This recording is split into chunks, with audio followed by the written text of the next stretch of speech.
All right, as electric cars are continuing to pick up steam, the race for competitive edge is growing, and joining us to talk about it is I-24 economy correspondent Nate Stonehill. And a lot of news. There's a new Tesla. We've been hearing about it a lot, but this one is more affordable to the rest of us, right? It's reaching for us commoners.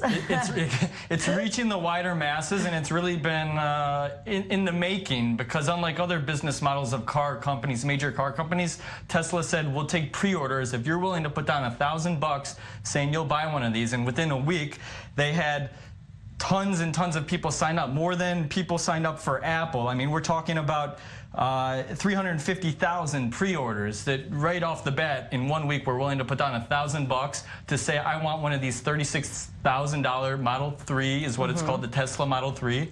And yeah, it's an electric car. So it's in the same price range as, more, regular. Exactly. Yeah, it's more affordable. It's up there with, the Volkswagen Golf and the Chevy Bolt. A few of them that already have come out to market.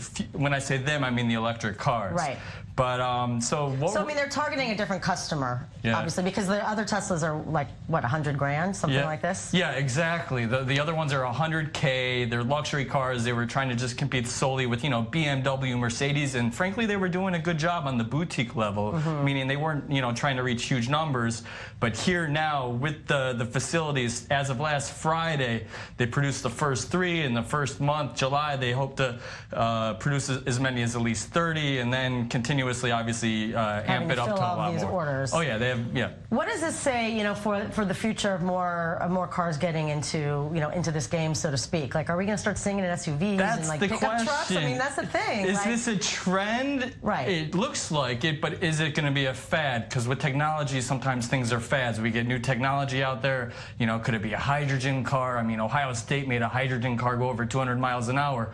So there's a lot of other technology out there. Also, other fossil fuels like natural gas. I mean, New York City, I think, already made their taxi cabs, run on natural gas, which is a cleaner fossil fuel. But then you have countries like France saying, we're not going to allow fossil fuels in the near future. We're going to try to make the switch over to electric. Right. But I mean, there is a downside also. I mean, there's this fear of like what happens if you're in the middle of traffic and stuck and then your battery dies. I mean, I don't know. We don't really hear how often that happens. And that's the reality of it too. The maintenance, even just after you go 200 and some odd miles on the road, then you have to pull over and recharge. Are we talking about hours or simply swapping in and out of battery? Now, swapping in and out of battery, like you're saying, do they have the facilities already in place? Happened to people, like being stuck in a bad neighborhood or like sketchy stuff, and then all of a sudden the battery dies. But the other thing is there are also incentives, like, I know in Los Angeles they offer, like if you have an electric car, there's a plug-in if you're in a parking lot, and you don't have to pay for parking meters. So they do offer incentives. So if there's the local incentives, usually environmentally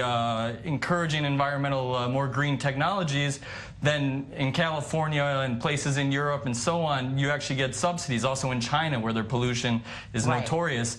But now it turns out in Hong Kong, I think they're not going to incentivize it, and all of a sudden you see pre-orders for electric cars go down to 0. So if they don't incentivize it, time will tell. And also we have all of these, robotic cars are going to be flying. Like soon, it's like this is going to be kind of has-been technology. In America, things are going right now. In America, you have Kelly's Blue Book, and they're saying that for 15 years this company Tesla hasn't been profitable, and now they're going to try to hit the masses.